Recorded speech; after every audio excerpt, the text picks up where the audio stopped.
Still to come on Daytime, the benefits of pets and how they help seniors. Animals and humans both benefit from their relationships together, but senior citizens may be the biggest winners when it comes to reaping the rewards pets have to offer. Pet lifestyle expert Kristen Levine joins us now to explain how for seniors, pets are a prescription for health and longevity. Good to have you here. Thank you. Good to be back. Okay, you know, documented benefits for seniors. There's been tons of documented benefits. Sure. Well, I mean, first of all people are winners when it comes to benefits of pets. Lower blood pressure, lower heart rate, they reduce our stress overall, but seniors get to tap into some benefits that they may have never needed in their younger years. Okay. For example, the Journal of American Geriatrics says that independently living seniors that have a pet generally have better mental and physical health. They are typically more emotionally stable during crisis. And if you think about it, you know, our elderly citizens go through a lot of change. You know, they may lose a spouse, they may lose siblings, they may move into an assisted living facility, and these are all things that can be very traumatic. So the benefits are just numerous. So they help depression, loneliness, emotional stability, as you said. Absolutely. But also other medical conditions. How do they do that exactly? Is it just the calm and because they're helping you, it's almost a positive element into your life? Yeah, I think so. And I'm glad you asked, because I actually interviewed a woman who runs a program that helps seniors keep their pets in their homes. And she told me about an 85-year-old woman who had gone in for surgery, and this organization took care of her cat for the time that she was in the hospital. And the woman ended up getting back home after only 8 days when she was expected to be there for 2 weeks.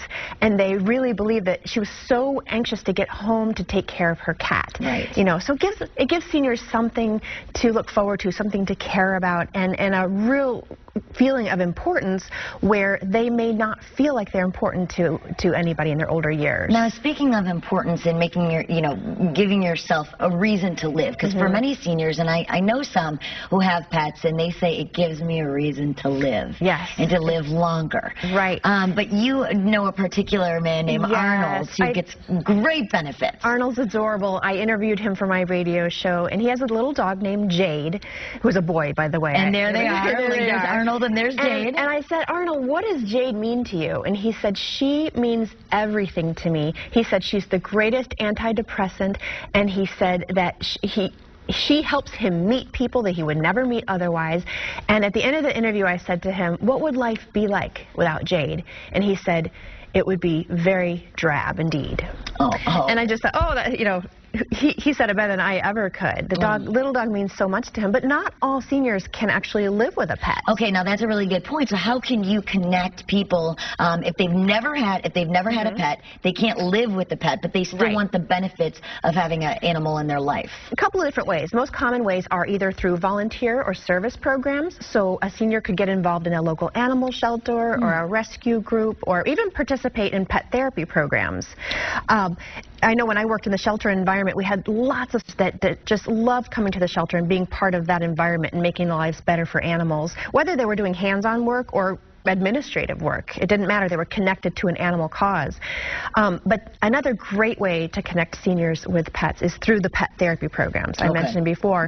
And from what I learned, 50% of our assisted living facilities and nursing facilities have either a resident pet or have a pet therapy program. And what they report is that the morale is increased through the interaction of the people with the animals. It's therapy for the people, and it's therapy for the pets as well. No kidding. And it also gets people, again, socialization, talking to people about, they have a common interest, and they even reminisce about their pets that they had earlier in their life. And if nothing else, you know, having a pet can also help lower your health care costs. Absolutely. 15 to 20% is what they estimate. Is that because of you're not as lonely, you know, it helps you you're less focused on your own problems and your own issues. You have another being to care for and to love.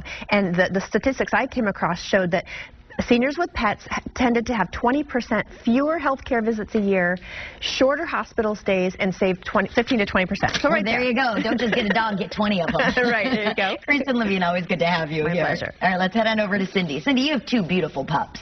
Oh, I do love them so much, and they've really made my life so much richer.